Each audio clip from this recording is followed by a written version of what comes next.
न्यायालयाचा आदेश दिला, न्यायालय तर बच्चू कडूंनी कर्जमाफीसह शेतकऱ्यांच्या विविध मागण्यांच्यासाठी महा एल्गार आंदोलन पुकारलं आणि या सगळ्यामध्ये न्यायालयाच्या निर्णयाच्या नंतर एक नवा ट्विस्ट आलेला आहे। बच्चू कडूंनी सुद्धा आपल्याला अटक करून घ्यावी अशा प्रकारची मागणी करत पोलिसांच्या सोबत जाण्याच्या ते जागा सोडलेली आहे आणि सभा जिथं होणार होती तिथं ते निघालेले आहेत। एक प्रकारे शह काटशहाचं हे राजकारण आहे आणि या सगळ्यामध्ये आरोप प्रत्यारोप सुद्धा होत आहेत।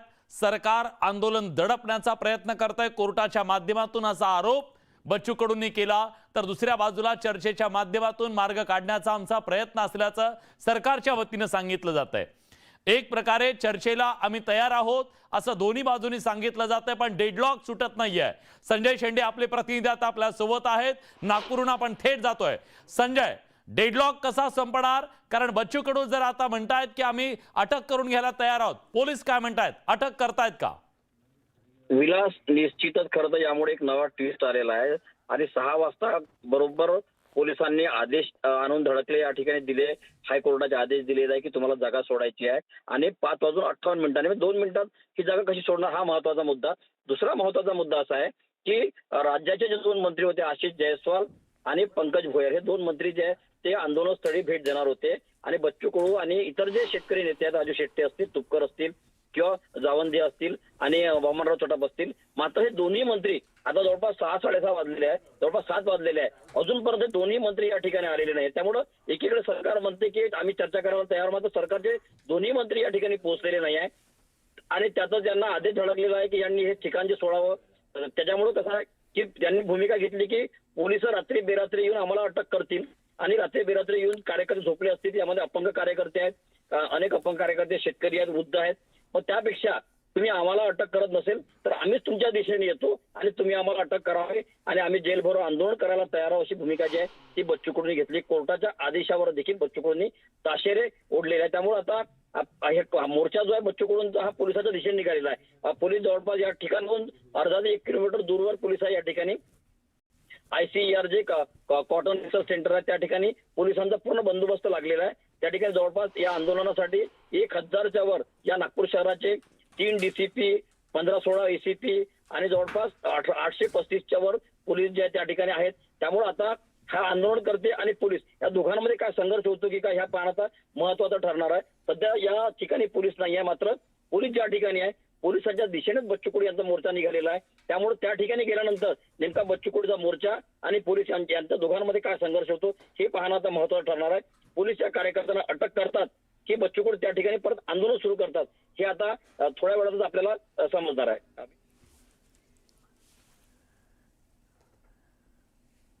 बरोबर आहे संजय, आणि ही इतकी मोठी आंदोलकांची गर्दी आणि याच संदर्भात आता आपण आणखी बोलतोय, प्रतिक्रिया घेतोय। नागपुरात आता या आपल्या आंदोलनावरती ठाम आहेत बच्चू कडू आणि त्यांचे सहकारी।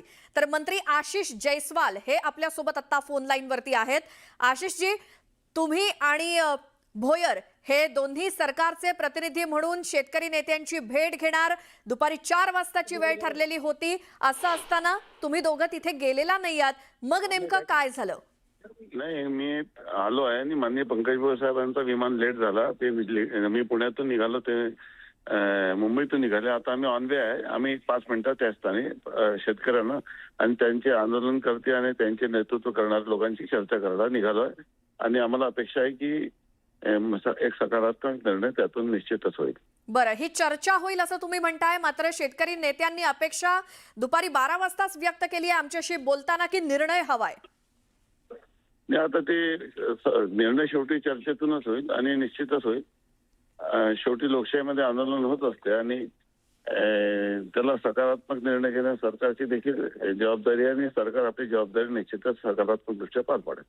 मात्र या आंदोलनाचा दुसरा दिवस आहे आणि एक एक पाऊल पुढे आता हे आंदोलक टाकत चाललेले आहेत आणि त्यांचे प्रतिनिधी सुद्धा आता जेल भरायला निघालेले आहेत। कारण दुपारची 12ची वेळ, त्यानंतर संध्याकाळी 4ची वेळ आणि आता जवळपास 7:30 वाजलेले आहेत। अजून तुमची आणि त्यांची चर्चा न झाल्यामुळे आंदोलक अधिकच आक्रमक झालेले दिसत आहेत। आम्ही संवाद करत आहोत आणि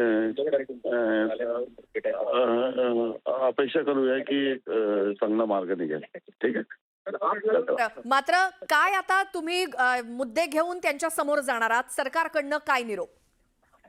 आता सर्व विषय आता आपल्याशी बोलता येणार नाही मला आंदोलकांशी चर्चा करू द्या, नंतर मी आपल्याला या संदर्भात उत्तर देईन. आता मी पोहोचत आहे तरी.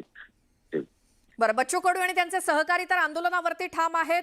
कोर्टाचा जरी आदेश असला तरी देखील आम्ही कोर्टात जाऊ आणि आमच्या आंदोलनावरती ठाम राहू असं म्हणालेत. त्यामुळे यातून कसा मार्ग निघणार? या ठिकाणी मार्ग काढू काहीतरी. ठीक. आशिष जयस्वाल. बरं, तर आशिष जयस्वाल हे मंत्री सरकारचे प्रतिनिधी म्हणून या आंदोलनकर्त्यांची भेट घेण्यासाठी निघालेले आहेत आणि 5 मिनिटात आम्ही पोहोचू असं त्यांनी सांगितलंय. मात्र 4 वाजताची वेळ होती.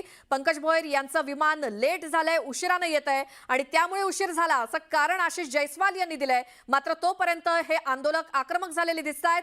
जेल भरो इतक्या तयारीमध्ये आहेत हे सगळे आंदोलक आणि